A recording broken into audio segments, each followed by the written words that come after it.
Hello, good morning guys. Today we are discussing about the most important topic, that is the life process part 1. बघा आपण life processes in living organism part 1 हा topic start केलेला आहे, ज्याच्यामध्ये already आपण glycolysis cellular respiration मध्ये glycolysis बघितलंय, त्यानंतर क्रेब्स सायकल बद्दल आपण डिस्कस केलंय, ETS बद्दल सुद्धा डिस्कस केलंय, ठीक आहे. त्याचबरोबर आपण ATP डिस्कस केलंय, ठीक आहे. अनएरोबिक रिस्पिरेशन, एरोबिक रिस्पिरेशन हे दोन्ही याच्याबद्दल आपण डिस्कस केलेलं आहे. त्याचबरोबर एनर्जी थ्रू और फ्रॉम डिफरंट कंपोनंट, वेगवेगळ्या सबस्टन्सपासून आपल्याला एनर्जी भेटते, त्याच्याबद्दल आपण प्रोटीनबद्दल डिस्कस केलं होतं याच्या अगोदरच्या लेक्चरमध्ये. त्याचबरोबर लिपिडबद्दल सुद्धा डिस्कस केलं होतं, ठीक आहे. आणि शेवटचा जो पॉईंट होता आपला तो विटॅमिन्सबद्दल होता. विटॅमिन्स म्हणजे it is a hetero compound, it is a very essential to us. बरोबर आहे, हा खूप आपल्याला गरजेचा आहे. It is very important for us, but they required in a very small quantity. And actually these are the 6 types of vitamins. बघा 6 प्रकारचे vitamins आहेत, A, B, C, D, E आणि K. बरोबर आहे. याच्यामध्ये फॅट सोल्युबल आणि water soluble. तुम्हाला fat soluble आणि वॉटर सोल्युबलची हिंट सांगितली होती. वॉटर सोल्युबल म्हटलं की म्हणायचं बसा बसा, म्हणजे it means B and C are the water soluble, ठीक आहे. A, D, E, K are the fat soluble. त्याचबरोबर vitamin B2 that is the riboflavin. MCQ मध्ये येतं, लक्षात ठेवा. B2चं नाव काय आहे? रायबोफ्लेविन. आणि B5चं निकोटीनामाइन. Actually B2 and B5 these are required for the production or the formation of NADH2. बरोबर आहे का? NADH2 च्या प्रोडक्शन साठी लागते. इथपर्यंत आपण डिस्कस केलेलं होतं. चला याच्यानंतर काही न्यूट्रिएंट्स बद्दल बघायचे. चला त्याच्यानंतर आपल्याला त्याच्या पुढचा न्यूट्रिएंट जो आहे तो आहे वॉटर. चला याच्यानंतरचा न्यूट्रिएंट कोणता आहे तर वॉटर आणि फायबर, हे 2 न्यूट्रिएंट्स राहिलेले आहेत. त्यानंतर आपल्याला सेल डिव्हिजन हा पॉइंट स्टार्ट करायचा आहे, ठीक आहे. चला लक्षात आहे. मग आता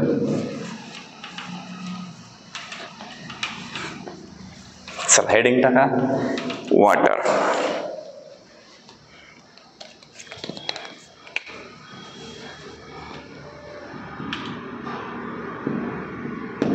चला आता ऍक्च्युली जे वॉटर आहे ना, आपल्या बॉडीमध्ये किती % असतं? 65 to 70%. किती असतं? 65 to 70%. बघा water in our body is near about 65 to 70%. त्याचबरोबर सेलमध्ये जर बघितलं तर 70% आहे. आपल्या प्रत्येक सेलमध्ये जर वॉटर बघितलं किती आहे? 70%. बरोबर आहे. परंतु तेच जर आपण ब्लड प्लाझ्मामध्ये बघितलं, जो काही प्लाझ्मा आहे, ब्लडमध्ये 2 टाईप असतात माहिती आहे आपल्याला, blood cell, and second one is the blood plasma. बरोबर आहे का? लक्षात येते का? आणि या ब्लड प्लाझ्मामध्ये जर आपण बघितलं तर नियर अबाउट 90% वॉटर असतं प्लाझ्मामध्ये, ज्याच्यामध्ये अँटीबॉडीज वगैरे तुम्हाला पाहायला भेटतात. चला त्यानंतर याच्यासाठी बघा काय होतं, कधी कधी जर आपल्या बॉडीला जर वॉटर कमी पडलं तर आपल्या बॉडीची सिस्टीम बिघडते, म्हणजे आपल्या बॉडीचं काही फंक्शन लूज होतं. बरोबर आहे का? त्याच्यामुळे water it is also essential nutrient. त्याच्यामुळे पाणी सुद्धा एक महत्त्वाचा घटक आहे. It is important nutrient. लक्षात येत आहे का? बघा during as very small amount of water will be lost throughout our body, that time it leads to a dehydration or it causes diseases. बरोबर आहे का? डिहायड्रेशनचा प्रॉब्लेम होतो, वेगवेगळे डिसीजेस आपल्याला कॉज होतात. त्याच्यामुळं आपल्याला पाणी असणं, बॉडीमध्ये पाणी असणं, वॉटर असणं खूप गरजेचं आहे. म्हणून वॉटरला काय म्हटलं जातं? It is a very essential nutrient. ठीक आहे. चला 2-4 ओळी आहेत, नोट करून घ्या. लिहा मग वॉटर काय आहे सांगा. बघा किती % असतं वॉटर आपल्या बॉडीमध्ये? Near about 65 to 70% water is present in our body. ठीक आहे. त्याचबरोबर सेलमध्ये किती असतं सांगा? 70% water is present in the cell. बरोबर आहे का? त्याचबरोबर बघा प्लाझ्मा, ब्लड प्लाझ्मा कंटेन किती रे? Blood plasma content 90. आता बुकमध्ये तुमच्या 90% दिले, ॲक्च्युली रिडिंग 90 to 92% अशी आहे. Blood plasma content 90% water. The small amount, if the small amount of water is lost through the body, then it leads to serious diseases. If very small amount of water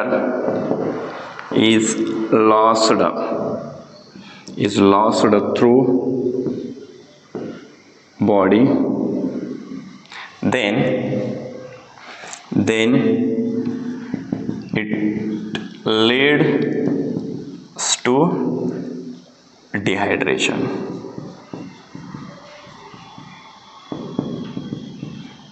Dehydration, it is a very serious case. Dehydration serious case है actually. This dehydration which is found in summer season. ठीक है, चला.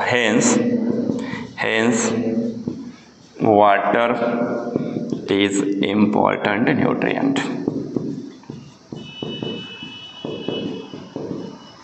चला note करून घ्यायला. Hence water is important nutrient. येते लक्षामध्ये.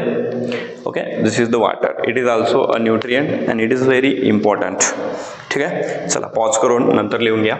याच्यानंतर आपल्याला डिस्कस करायचं आहे फायबरबद्दल. कशाबद्दल डिस्कस करणार आहोत? फायबर.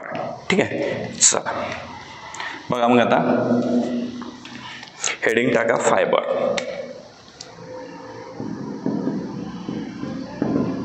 चला आता बघा, ॲक्च्युली फायबरबद्दल जर आपण डिस्कस केलं तर फायबर आपल्या बॉडीमध्ये डायजेस्ट होत नाही, हे लक्षात ठेवा. लक्षात येईल मी काय म्हणतोय? ॲक्च्युली द फायबर ते does not digest in our body, but they digest to other substances. परंतु हे काय करतं, फायबर स्वतः जरी डायजेस्ट नाही झालं तरी फायबरमुळं दुसरे काही न्यूट्रिएंट आहेत ते डायजेशन होतं. येत्या लक्षामध्ये fibre digest to another substances. ठीक आहे, बरं त्याचबरोबर याचा आणखी दुसरा जर यूज बघायला गेलं तर तुम्हाला इजेशनसाठी. Okay, it means that to remove waste material through our body, that is the egestion. Egestion म्हणजे अशी एक प्रोसेस आहे ज्यामध्ये आपण काय करतोय तर आपल्या बॉडीमधलं वेस्ट मटेरियल बाहेर काढतोय. येतं लक्षामध्ये, त्याला म्हणतो अनडायजेस्टेड फूड. ठीक आहे, म्हणजे इजेशनमध्ये सुद्धा आपल्याला फायबर हेल्प करतं. Okay, the fibre also help in the egestion of the waste material. येत्या लक्षामध्ये. Hence it is very important to us. हे त्याच्यामुळे आपल्यासाठी खूप महत्त्वाचं आहे. आणि आपल्याला भेटतं कुठून? तर जे काही लिफी व्हेजिटेबल्स वगैरे असतात ना, ओके, त्या लिफी व्हेजिटेबल्समधून आपल्याला काय भेटतं तर फायबर भेटतं. ठीक आहे, त्याच्यामुळं खूप खूप इम्पॉर्टंट काय आहे तरी फायबर आहे. चला फायबरबद्दल नोट करून घ्या.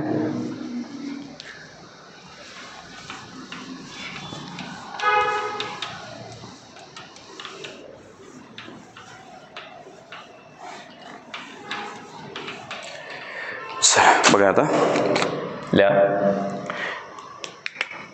दे does not digest. They does not digest in our body. बरोबर आहे. They digest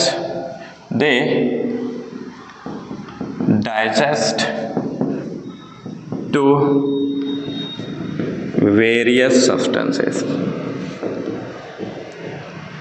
various substances in our body. ठीक है,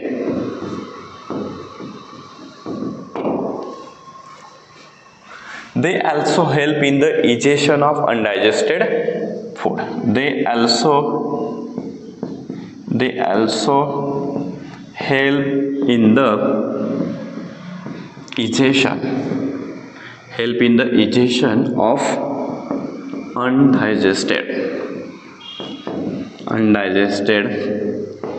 waste. Hence it is very important to us. बरोबर आहे का? Okay, they will be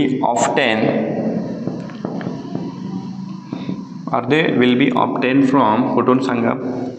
From leafy vegetables. येथे लक्षामध्ये leafy vegetables पासून तुम्हाला भेटतं.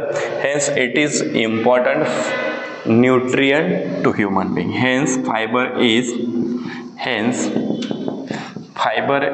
important nutrient to us. Hence fiber is important nutrient to us. येत्या लक्षामध्ये this is the regarding the fibre. ठीक आहे, चला नोट करून घ्या, याला पॉज करा आणि नोट करा. याच्यानंतर आपल्याला मोस्ट इम्पॉर्टंट आणि एक्झाममध्ये फ्रिक्वेंटली विचारल्या जाणारे पॉईंटकडे जायचं आहे, that is the cell division. चला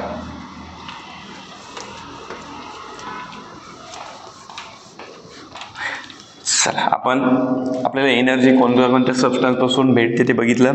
याच्यामध्ये फर्स्ट आपण प्रोटीन बघितलं, त्यानंतर लिपिडबद्दल डिस्कस केलं, नंतर विटॅमिन्स, वॉटर आणि शेवटचं फायबर. ठीक आहे, चला आता आपल्याला डिस्कस करायचं आहे सेल डिव्हिजन. चला हेडिंग टाका, सेल डिव्हिजन.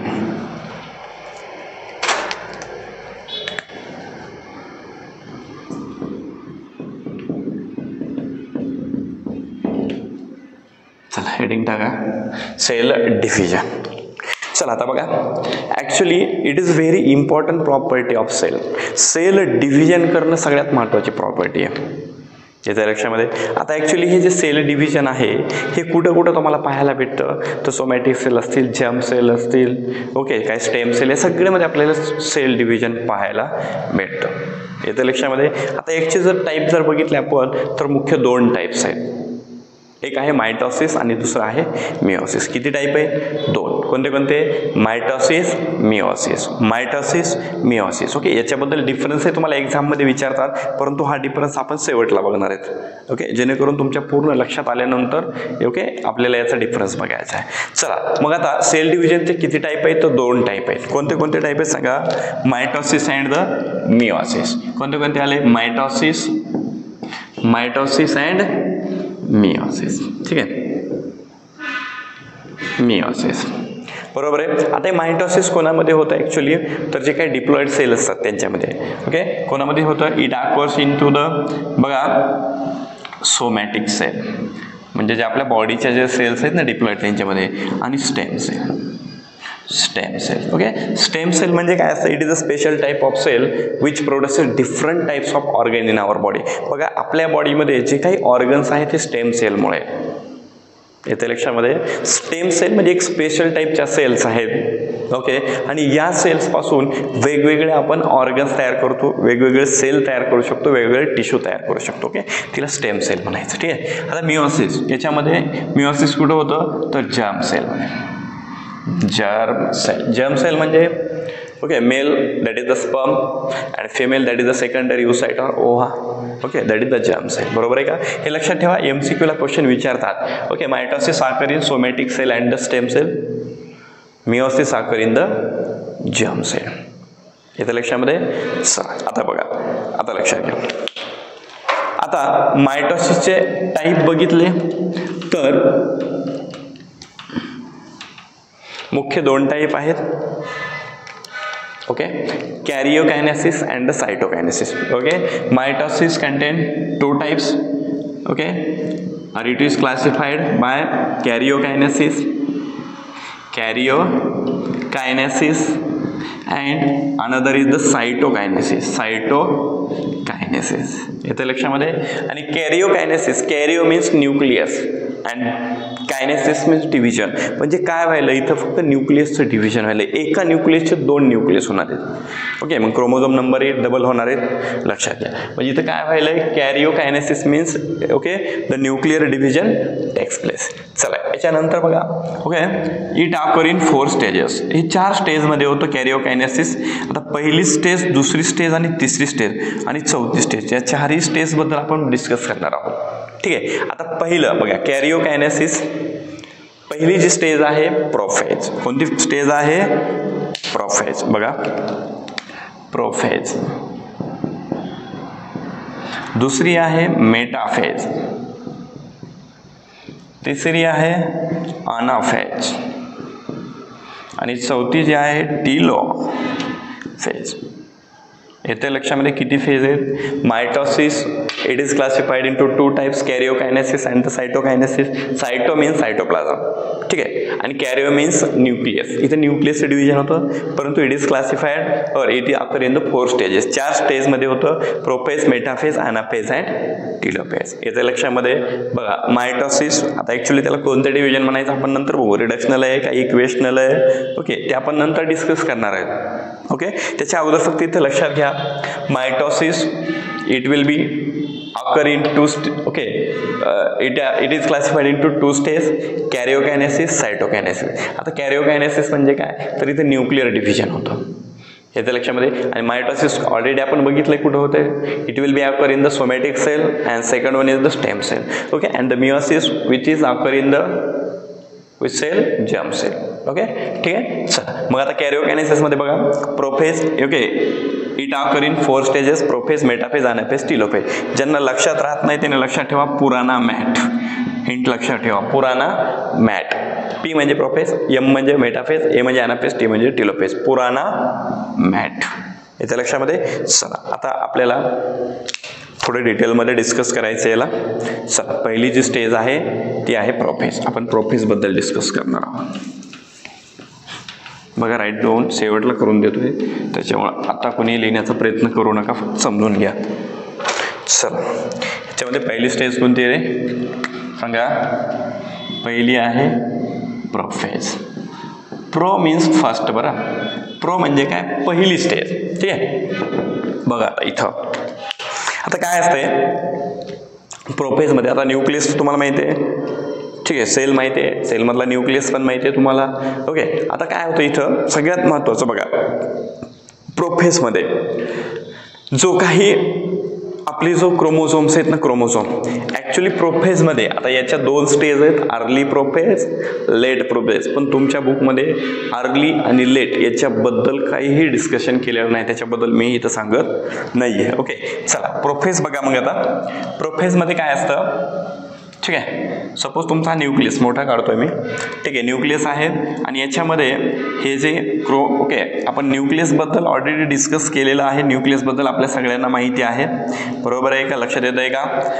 बघा द थ्रेड लाईक, बरोबर आहे का, the thread like structure which is present in the nucleus that is the chromatin fibre. आपण त्याला क्रोमॅटिन फायबर म्हणतो, बरोबर आहे, हे तर माहिती आहे. आणि त्याच्यामध्ये एक सर्क्युलर स्ट्रक्चर प्रेझेंट असतं, त्याला न्यूक्लिओलस म्हणतो. काय म्हणतो आपण त्याला, न्यूक्लिओलस. समजा दिस इज द न्यूक्लिओलस, ठीक आहे, हा एक न्यूक्लिओलस आहे, बरोबर आहे. आणि त्याच्या भोवती ओके एक थ्रेड लाईक स्ट्रक्चर प्रेझेंट असतं, थ्रेड लाईक, बरोबर आहे. आणि या थ्रेड लाईक स्ट्रक्चरला आपण काय म्हणतो, क्रोमॅटिन फायबर म्हणतो. काय म्हणतो याला, क्रोमॅटिन फायबर.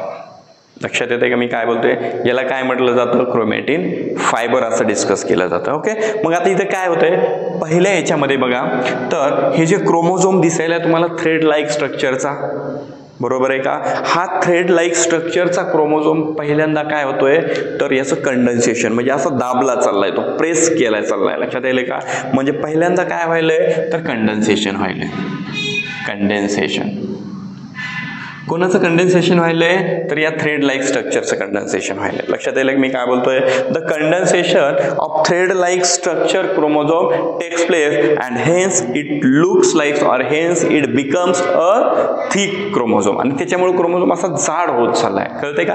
त्याचबरोबर बघा आणखीन ही जी न्यूक्लिअर मेम्ब्रेन दिसते तुम्हाला, okay, this is the nuclear membrane. ही कोणती मेम्ब्रेन आहे, न्यूक्लिअर मेम्ब्रेन. ओके, जी न्यूक्लियसची मेम्ब्रेन असते तिला न्यूक्लिअर मेम्ब्रेन म्हणूया आपण. ओके, ही न्यूक्लिअर मेम्ब्रेन सुद्धा काय व्हायली आहे, तर डिसॅपियर व्हायली आहे. The nuclear membrane okay start to do disappear. लक्षात येतंय का, इथं स्टार्ट झाली आहे, कळतंय मी काय बोलतोय. म्हणजे न्यूक्लिअर मेम्ब्रेन स्टार्ट टू डिसॅपियर. म्हणजे ही जी न्यूक्लिअर मेम्ब्रेन आहे, ही न्यूक्लिअर मेम्ब्रेन डिसॅपियर व्हायला स्टार्ट झाली आहे, ठीक आहे. त्याचबरोबर हा जो न्यूक्लिओलस दिसतोय ना, इट ऑल्सो स्टार्ट टू डिसॅपियर. हा न्यूक्लियस बघा लक्षात घ्या, हा जो न्यूक्लिओलस आहे ना, न्यूक्लिओलस, हा न्यूक्लिओलस सुद्धा काय व्हायलाय, तर डिसॅपियर व्हायला स्टार्ट झालाय, कळतंय का. ओके, त्याचबरोबर न्यूक्लिओलस ऑल्सो स्टार्ट टू डिसॅपियर, कळतंय, लक्षात आलंय का. हा न्यूक्लियस सुद्धा इथं डिसॅपियर व्हायला स्टार्ट झालाय. कळतंय? मग त्यामुळं काय होईल, इथं आता इथं जे क्रोमोझोम तयार होणार आहेत बघा, इथं जे क्रोमोझोम तयार होणार आहेत हे थिक स्ट्रक्चरचे क्रोमोझोम असतील. येत्या लक्षामध्ये okay, thick structure, the structure of chromosome become thick and it become dense. असा डेन्स आणि थिक जाड क्रोमोझोम इथं तयार व्हायला चालू झालेला आहे. कळतंय? लक्षात यायला प्रोफेजमध्ये काय काय स्टेज आहे. तर पहिला स्टेज लक्षात ठेवा, जे काही क्रोमॅटिन फायबर आहे मटेरियल त्याचं कंडेन्सेशन झालंय आणि कंडेन्सेशन झाल्यामुळं तो कसा बनलाय तर थिक व्हायला लागलाय. बरोबर आहे? त्याचबरोबर जे न्यूक्लिअर मेम्ब्रेन आहे it will be start to disappear. Okay, the circular structure that is the nucleolus it also start to disappear. Okay, आणि मग अशा प्रकारे तुमचा जो क्रोमोझोम आहे कसा झालाय, the chromosome now become thick. अशा प्रकारे इथं क्रोमोझोम आता थिक या स्ट्रक्चरमध्ये आलेला आहे. कळते का? दिस इज द प्रोफेज. येत्या लक्षामध्ये. चला आता मेटाफेज. आता दुसरी जी स्टेज आहे ती बघायची आपल्याला, मेटाफेज. ओके, चला आता मेटाफेज मध्ये काय होतं बघा, लक्ष द्या. आता दुसरी स्टेज आहे मेटाफेज. ठीक आहे. आता मेटाफेज मध्ये बघा, जो तुमची सेल आहे आता, ठीक आहे, कारण न्यूक्लिअर मेम्ब्रेन तर गायब झालाय आपला, ही सेल आहे. ठीक आहे. हा, आणखीन सेंट्रिओल, इथे सेंट्रिओल सुद्धा डुप्लिकेट होतो, लक्षात ठेवा. Centriole, centriole. ठीक आहे. येत्या लक्षामध्ये centriole also start to duplicate. आणि इथं सुद्धा सेंट्रिओल डुप्लिकेट होतोय.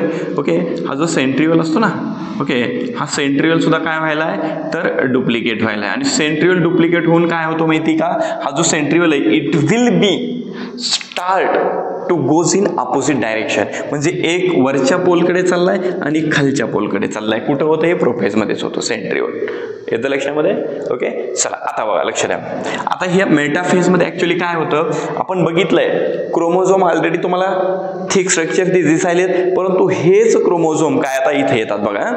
आता प्रोफेजमध्ये हे कंडेन्सेशन इथं स्टार्ट झालं होतं, इथं कम्प्लिटली होईल. लक्षात येईल का? The condensation of chromosome they will B completed in to metaphase. आलं लक्षामध्ये? इथं पूर्णपणे तुम्हाला कंप्लीट झालेलं दिसेल. म्हणजे हा क्रोमोझोम कसा दिसेल, okay, the chromosome become thick in size. म्हणजे क्रोमोझोम एकदम थिक साइज मध्ये तुम्हाला दिसेल. कळतंय का? You can clearly visible the chromosome under the microscope. तुम्हाला जर मायक्रोस्कोप मध्ये जर क्रोमोझोम बघायचा असेल तर तुम्ही मेटाफेजला बघू शकता. कोणत्या फेजला? मेटाफेजला. इव्हन क्रोमोझोमची स्टडी सुद्धा मेटाफेजला केली जाते. का तर या मेटाफेजला क्रोमोझोम आपल्याला एकदम क्लिअरली दिसतो. बरोबर आहे का? लक्षात येते का? चला बघा मग आता इथं बघा, हे जे क्रोमोझोम्स आहेत ना, actually this is the equatorial plane किंवा याला मेटाफेजिक, ओके, मेटाफेजिक प्लेट सुद्धा म्हणतात याला. इक्विटोरियल, हा जो इक्विटोरियल प्लेन आहे, या इक्विटोरियल प्लेनवर क्रोमोझोम इथं पॅरलली अरेंज होत आहे. लक्षात येते का? बघा, chromosomes are parallelly arranged on the equatorial plate. ठीक आहे. बघा इथं असे इक्विटोरियल प्लेटवर क्रोमोझोम काय झाले तर अरेंज झाले. ठीक आहे. बघा येते लक्षामध्ये. This is the equatorial plane and on this equatorial plane the chromosomes are parallelly arranged to each other. लक्षात आलं का? असं पॅरलली अरेंज्ड झाले. ठीक आहे. आणि याच बरोबर एक स्पेशल टाईपचं प्रोटीन सुद्धा इथं तयार होत आहे. बघा बघा, ओके, ऍक्च्युली आपला सेंट्रिओल पहिलाच इथं जाऊन शिफ्ट झालेला आहे. बरोबर आहे का? ओके, हा जो सेंट्रिओल आहे actually already they will be shifted. Okay, already they will be shifted to both ends. ठीक आहे. मग काय होतंय, एक स्पेशल टाईपचं प्रोटीन तयार होतं, त्याला आपण स्पिंडल फायबर म्हणतो. कोणतं fibre? Spindle fibre. A special type of protein is formed and okay between, कोणामध्ये तयार होते बघा, actually this is the centromere. आपल्याला माहिती आहे the centre of chromosome called as a centromere. लक्षात ठेवा, centre of chromosome called as a centromere. आणि हा स्पिंडल फायबर तयार झालाय आणि कोणाकोणाला कनेक्ट झालाय तर या सेंट्रिओलला आणि या सेंट्रोमियरला. This is the centriole, this is the centromere. येत्या लक्षामध्ये सेंट्रिओल सेंट्रोमियर, सेंट्रिओल सेंट्रोमियर. येत्या लक्षामध्ये the special type of protein is formed and which is connected to the centriole and the centromere. कळतंय का? अशा प्रकारे हा जो ओके स्पिंडल फायबर, जो स्पेशल टाईपचं प्रोटीन आहे, हे सुद्धा इथं तुम्हाला तयार झालेलं दिसतंय. लक्षात आलं का? Actually this is the spindle fibre. याला काय म्हणतात? Spindle fibre. बघा याच्यावर सुद्धा क्वेश्चन विचारतात MCQ मध्ये. The spindle fibre which is formed in which phases?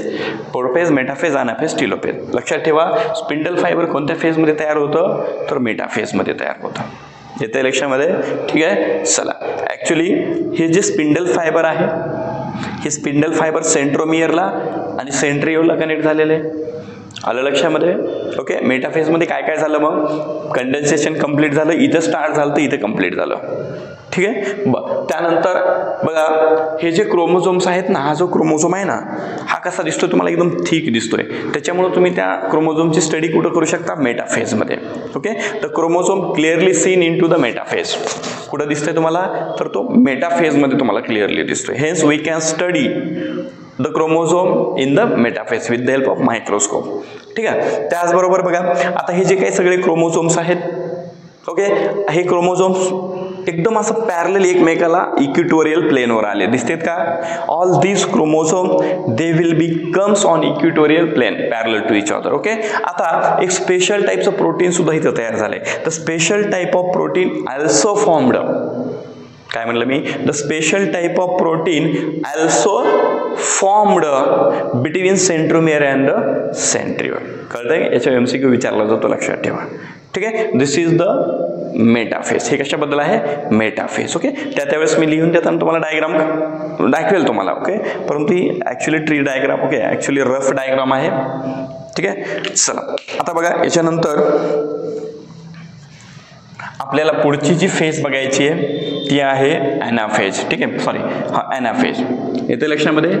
चला आता बघा ॲनाफेज. आता ॲनाफेज मध्ये काय होतं? थर्ड स्टेज आहे ॲनाफेज. बघा इम्पॉर्टंट आहे. मायटोसिस तुम्हाला एक्झाममध्ये फ्रिक्वेंटली विचारतात बरं. ओके. असं काही एकदा दोनदा नाही, फ्रिक्वेंटली बोलायलोय मी. ठीक आहे. आता बघा काय होतं इथं?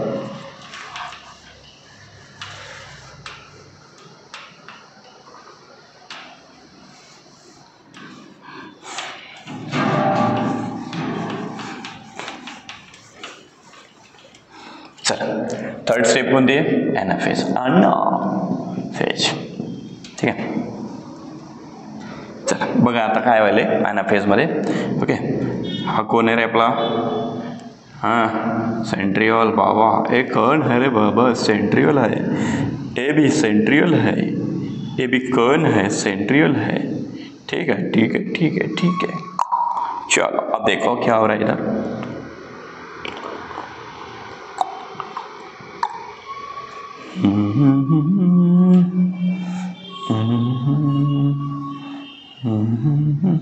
बघा लक्ष द्या. आता सेंट्रोमियर स्प्लिट होणार आहे. काय स्प्लिट होणार आहे? सेंट्रोमियर. बघा आता हा सेंट्रोमियर दिसायलाय का? इधर आधा गया, इधर आधा, इधर आधा, इधर आधा, इधर आधा गया. चलो लक्षात येईल तुमच्या सेंट्रोमियर. अरे बाबा इथं सेंट्रोमियर स्प्लिट झालाय. काय स्प्लिट झालाय रे? Centromere. The splitting of centromere takes place.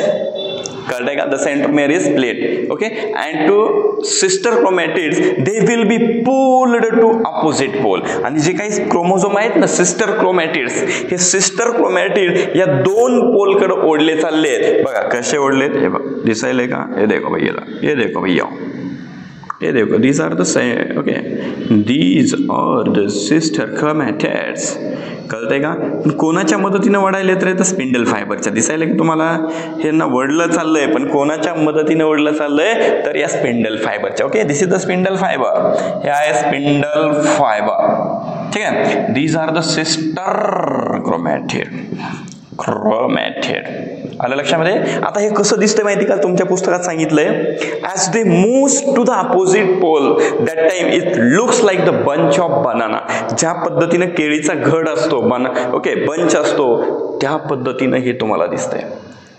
कळतंय? लक्षात आलंय का? येत्या लक्षामध्ये? समज में आ रहा है भैया जी? काय स्प्लिट झाला ॲनाफेज मध्ये? तर सेंट्रोमियर स्प्लिट झाला. आणि सेंट्रोमियर स्प्लिट झाल्यामुळं सिस्टर क्रोमॅटिड स्पिंडल फायबरच्या मदतीनं कुणी ओढले चालले? दे will be pulled toward the centriole. येते लक्षामध्ये, सेंट्रोमेअर स्प्लिट झाला. ओके, त्याच्यामुळे सिस्टर क्रोमॅटिड कुणी वळले चालले, दे will be pulled toward the centriole. आलं लक्षामध्ये, एवढं कळतंय. चला, त्याच्यानंतर जी काही लास्ट स्टेज आहे, ओके, ती आहे टीलोफेज. आता टीलोफेज याच्या रिव्हर्स असते बघा. प्रोफेजच्या उलटी स्टेज जर म्हणलं तर टीलोफेज बघा एकदम सोपी आहे. इथं काय झालं तर कंडेन्सेशन स्टार्ट झालं, तर इथं कंडेन्सेशन खतम होईल. म्हणजे इथं decondensation of the chromosomes will be occur. De म्हणजे रिमूव्ह होईल, म्हणजे कंडेन्सेशन पूर्ण संपलंय आता इथं. कळतंय का, लक्षात आलं का? म्हणजे इथं काय झालं, डिकंडेन्सेशन ऑफ क्रोमोझोम. म्हणजे पहिला बघा इथं क्रोमोझोम थिक झालता, तर इथं असं थ्रेड लाईक स्ट्रक्चर तयार होईल. काय तयार होईल? Thread like. म्हणजे बघा ही कंडिशन आहे सेलची, ठीक आहे, लक्षात येते का बघा. ओके, इथं असं थ्रेड लाईक स्ट्रक्चर ओके तयार झालंय. ओके, इथे या साईडला सुद्धा थ्रेड लाईक स्ट्रक्चर तयार झालंय, बरोबर आहे का? असं थ्रेड लाईक स्ट्रक्चर तयार झालंय, ठीक आहे. म्हणजे ह्या क्रोमोझोमचं, कारण हे क्रोमोझोम खाली काय वळले गेलेत आणि वर काय वळले गेले, लक्षात आले का? त्याच्यामुळे बघा याचं डिकंडेन्सेशन झालं आणि थ्रेड लाईक स्ट्रक्चर तयार झालं. आणि याच्या भोवती इथं न्यूक्लिअर मेम्ब्रेन डिसअपिअर चालती, इथं न्यूक्लिअर मेम्ब्रेन रिअपिअर होईल, इथं न्यूक्लिअर मेम्ब्रेन रिअपिअर होईल. कळलं का? कशा दोन सेल तयार व्हायला लक्षात येईल. तुमच्या दोन पहिल्यांदा न्यूक्लियस तयार झाले, कळतंय का? परत तिथं न्यूक्लियस डिसअपिअर झालता, इथं न्यूक्लियस रिअपिअर होईल. कळतंय का? इथं बघा मेटाफेजला स्पिंडल फायबर तयार झालते, इथं स्पिंडल फायबर डिसअपिअर होती. लक्षात आलं? The spindle fibre they will be disappear in to the telophase. येते का लक्षामध्ये? मग टीलोफेज बद्दल बघा. टीलोफेज मध्ये काय झालंय सांगा. पहिल्यांदा डिकंडेन्सेशन, क्रोमोझोमचं डिकंडेन्सेशन झाले, ठीक आहे. डिकंडेन्सेशन म्हणजे काय? The chromosome appear now in a thread like structure. एकदम असं थ्रेड लाईक स्ट्रक्चर क्रोमॅटिन फायबरच्या फॉर्म मध्ये दिसतोय, ठीक आहे. त्यानंतर इथं न्यूक्लिअर मेम्ब्रेन तयार झाली होती, इथं न्यूक्लिअर मेम्ब्रेन डिसअपिअर झाली, तिथं काय झाली? फॉर्म झाली. The nuclear membrane again form, okay. The nucleolus also form, okay. इथं मेटाफेज मध्ये स्पिंडल फायबर तयार झाले होते, इथं स्पिंडल फायबर डिसअपिअर होते. पहिल्या लक्षामध्ये दिस इज द टीलोफेज. अशा प्रकारे इथं आपल्याला किती सेल भेटलेले आहेत? Hence we get 2 cells.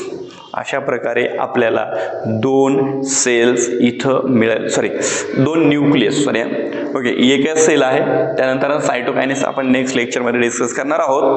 किती न्यूक्लियस तयार झाले रे? 2. Hence 2 nucleus which is formed inside the cell. आलं लक्षामध्ये? This is the mitosis. चला नोट करून घ्या. आता मोस्ट इम्पॉर्टंट आहे, याच्याशिवाय परीक्षेला प्रश्नच पडणार. कळतंय का? लक्षात येईल का भाई लोग? बहुत इम्पॉर्टंट है.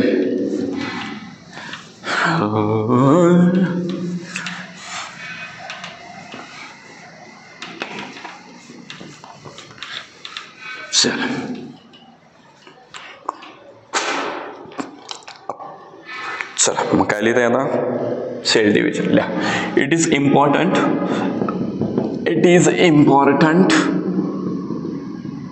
property of cell. It is important property of cell. बरोबर आहे का? चालेल. सेल डिव्हिजन किती टाइप्स आहे? 2 टाइप्स आहे. It is of 2 types. चला कोणतं आहे सांगा. हां, पहिलं मायटोसिस, सेकंड मिओसिस. बरोबर आहे का रे? चला आता कोणाकोणामध्ये होते सांगा. आता हे सेल डिव्हिजन ओके. याच्या खाली ट्री डायग्राम काढा. सेल डिव्हिजन कोणतं आहे? पहिलं मायटोसिस, ओके. दुसरं मिओसिस रिडक्शनल डिव्हिजन म्हणतात त्याला. मायटोसिस कोणामध्ये होतं सांगा? ऑकरिन कोणामध्ये सांगा रे? पहिलं सोमॅटिक सेल जी की डिप्लॉइड आहे, सोमॅटिक सेल. दुसरी आहे stem cell, special type of cell आहे भैया, जिच्यापासून वेगवेगळे ऑर्गन्स, सेल टिश्यू तयार होतात, ठीक आहे.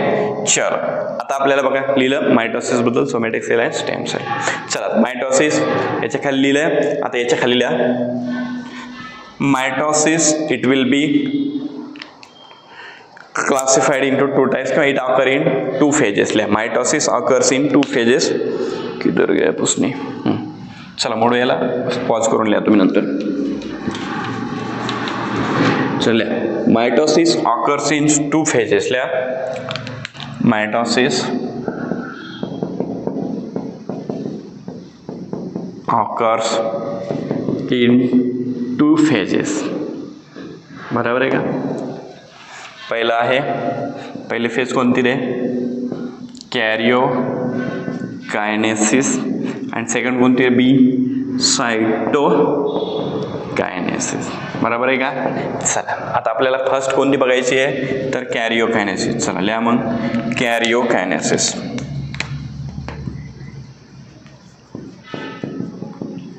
कॅरिओकायनेसिस. चला कॅरिओकायनेसिस म्हणजे काय रे? The nuclear division takes place. Karyokinesis म्हणजे काय? Nuclear division. बरोबर आहे का? लिहा मग the nuclear division. The nuclear division takes place. आता कोणामध्ये होते काय आपण ऑलरेडी बघितले. बरोबर आहे? सोमॅटिक सेल आणि दुसरे कोणत्या? Stem cell. ठीक आहे. चला it occurs in 4 phases. It occurs in 4 phases. 4 phases होतं. याच्यामध्ये पहिला जो फेज आहे तो पहिला फेज कोणता सांगा? प्रोफेज. अरे प्रोफेज. दुसरा फेज मेटाफेज. बरोबर आहे का रे? मेटाफेज. तिसरा कोणता? अन्नफेज. अनाफेज. आणि चौथा कोणता रे? टिल्लो. अरे व टिलोफेज. बरोबर आहे ना? टिलोफेज. किती फेज आहेत मग कळलं? Prophase, metaphase, anaphase, telophase. चला आता फर्स्ट फेज आपण लिहिणार आहोत प्रोफेज. चालतंय, पॉज करा आणि नोट करून घ्या. ओके चल.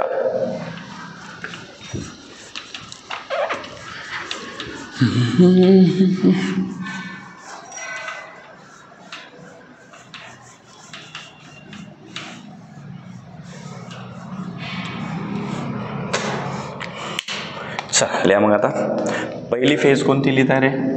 प्रोफेज. चला लिहा प्रोफेज बद्दल लिहा मग आता. चला प्रोफेज मध्ये काय होत होतं रे सांगा? The condensation is start in to the prophase. लिहा the condensation of chromosome. The condensation of chromosomes start. The condensation of chromosomes start. Okay याच्या लक्षामध्ये. हां मग काय होतं ओके त्याच्यामुळे काय कसं दिसायला तुम्हाला? Hence due to condensation the chromosome becomes thick. Due to condensation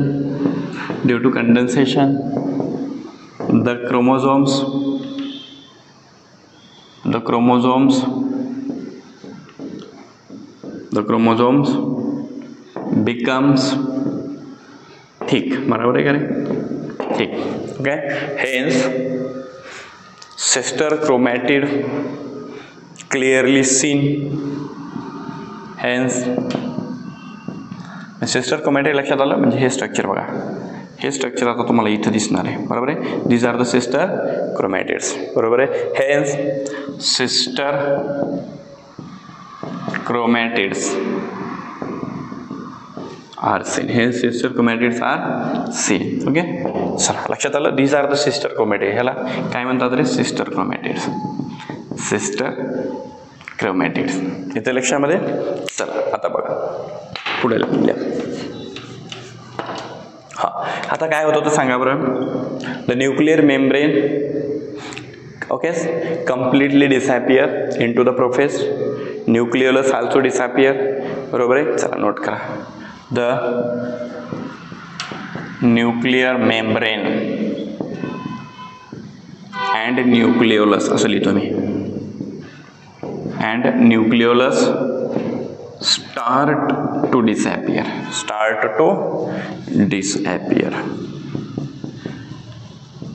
याच्या लक्षामध्ये the nuclear membrane and nucleolus start to disappear in prophase. Okay लिहिण्याची काही आवश्यकता नाहीये.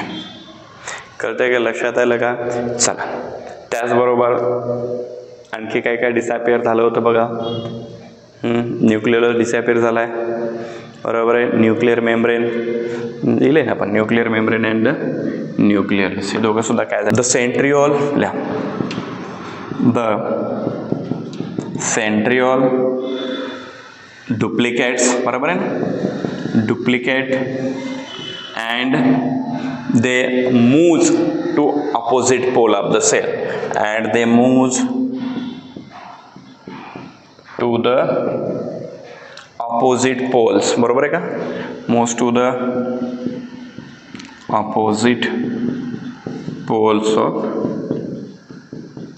cells. ठीक आहे, चला प्रोफेज बद्दल एवढं लिहून घ्या. ओके, चला डायग्राम दिसते का ती बघा. Okay, this is the diagram of prophase. चला याच्यानंतर आपल्याला डिस्कस करायचं आहे metaphase. Okay,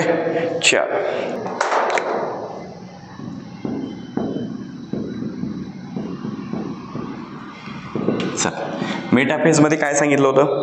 the condensation is okay, the condensation of chromosome is completed. The condensation of chromosome, the condensation of chromosome is completed. Okay, hence it looks very thick, बरोबर आहे का नाही. okay, hence the study, असं लिहू directly तुम्ही, hence the study of chromosomes occurs in this phase, बरोबर आहे का, in this phase. ठीक आहे, चल त्यानंतर बघा इथं काय काय तयार झालं होतं सांगा बरं. मग आता जे काही क्रोमोझोम होते हे सगळे क्रोमोझोम एका इक्वेटोरियल प्लेनवर आले होते पॅरलली, बरोबर आहे की नाही. हे बघा, द okay, all chromosomes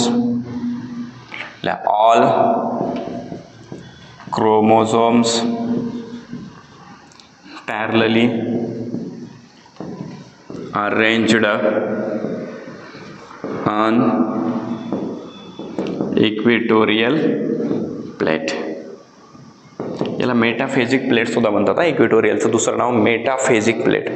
ठीक आहे, त्यानंतर एक स्पेशल टाईपचं प्रोटीन तयार झालं. The special type of protein is formed called as a spindle fibre. The special type of protein is formed called as spindle fibre, बरोबर आहे का, कॉल्ड ॲज स्पिंडल फायबर. ठीक आहे, आता हे जे स्पिंडल फायबर आहे ना, ठीक आहे, कशासाठी सांगा बरं. This okay, the spindle fibre connect centriole to centromere. Okay, spindle fibre connect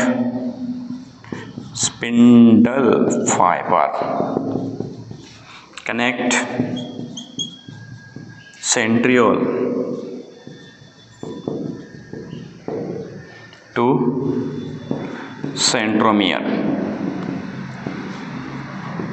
centromere of chromosome. ठीक आहे, centromere of chromosome.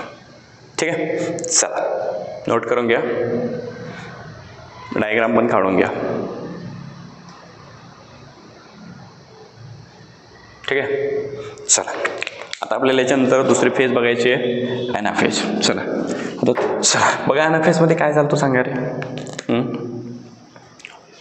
Centromere split झालता आणि सेंट्रोमियर स्प्लिट झाल्यामुळं ते दोन्ही सिस्टर क्रोमॅटिड कुठे गेले होते, अपोजिट पोलला.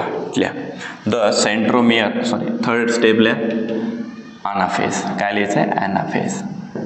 चला ॲनाफेज मध्ये लिहा, काय लिहित आहे, centromere is splitted. The centromere is splitted, बरोबर आहे ना. The centromere is splitted. The centromere is splitted, and hence sister chromatid, and hence sister chromatids pulled and hence sister chromatids are pulled towards opposite pole with the help of कोणाच्या मदतीने, with the help of spindle fiber. आता जे separate झालेले sister chromatid आहेत त्याला daughter chromatid सुद्धा म्हणतात ना.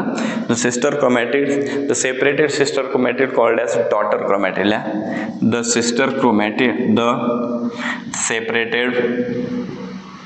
Separated sister chromatid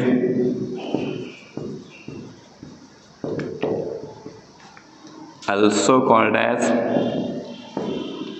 daughter chromatids. बरोबर आहे का रे? बरोबर आहे. आता हे कसे दिसतात आपल्याला? This daughter chromatid looks like the bunch of banana. बरोबर आहे की नाही? ठीक आहे. दिस sister chromatid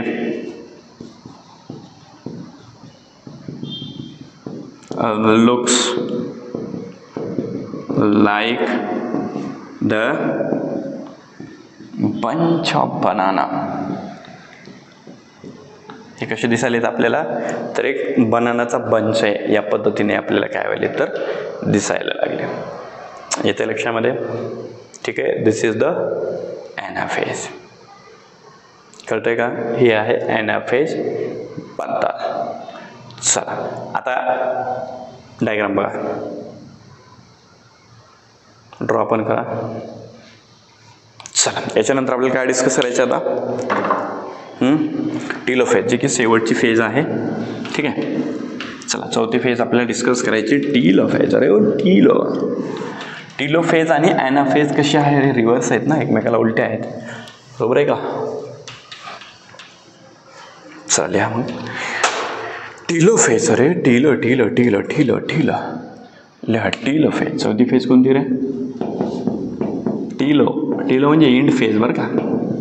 लिहा. इथं काय होलंय? The decondensation of chromosome occurs. लिहा the decondensation of chromosomes.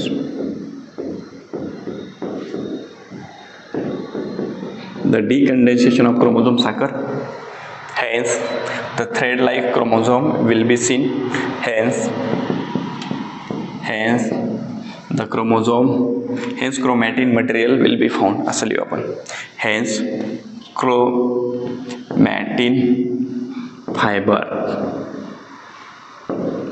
chromatin fiber will be seen. बराबर आहे.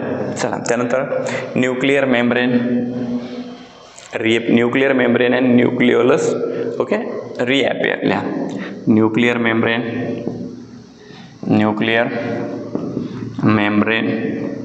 And nucleolus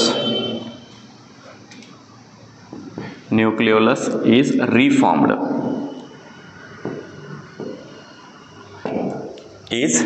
reformed. ठीक आहे. त्यानंतर स्पिंडल फायबर इज डिसअपियर. लिहा द स्पिंडल फायबर